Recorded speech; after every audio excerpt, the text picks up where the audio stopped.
Përshëndetje, sot dua t'ju ftoj të udhëtojmë së bashku në veriun e Italisë dhe të zbulojmë një perspektivë të re që ofron jeta në këtë zona.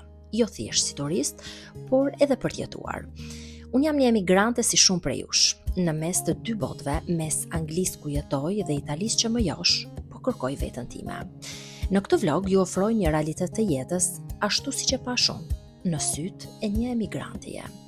Pas qëndrimit në Shqipëri, vendosa të kaloj pak ditë në këtë qytet tejet joshse, Vigliano Bjellese, e cila është një komunë në provincën e Bjellës, në rajonin e Piemontes, në veri të Italisë.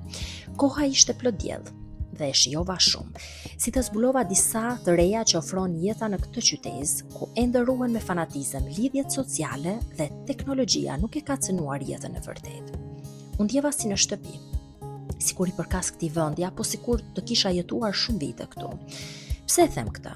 Si shqiptare që jam, ndjesitë e mia janë të lidhura me natyrën, diellin, qiellin plot dritë, ujin dhe malin. Në mëngjes u zgjova plot dëshirë për të shijuar kafen e vërtet, shijen e Italisë dhe mikpritjen si në Shqipëri. Nuk është self-service si në Londër, por këtu të shërbehet kafja. Njerëzit janë shumë social dhe të buzëqeshur.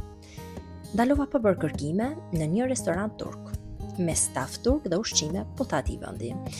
Është interesant diversiteti kulturor që gjeta, duke qenë se ende nuk e kam vizituar Turqinë, e shijova sado pak në këtë qëndrim të shkurtër, ku mësova se vetë njerëzit të zgjuar investojnë bizneset e tyre në shtetet dhe qytetet e vogla, ku nevojat për shërbime të caktuara janë teje të larta.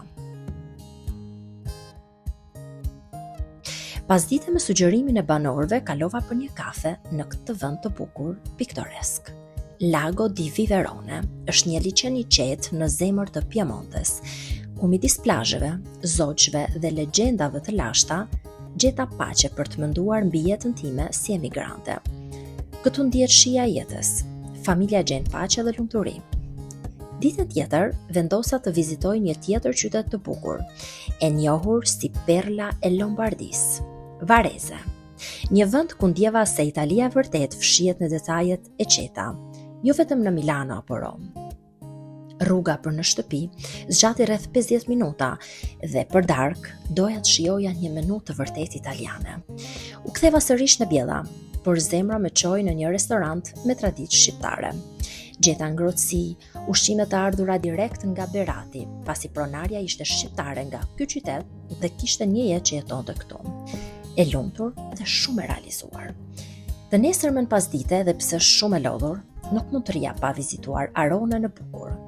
Po binte nata ngadalë dhe me shumë nxitim xhirova disa plane nga ky vend magjepsës.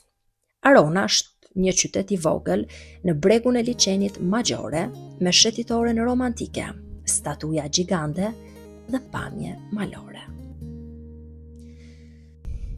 E shijova pak qaste, por gjithmonë duke reflektuar thellë përtej kësaj panorame.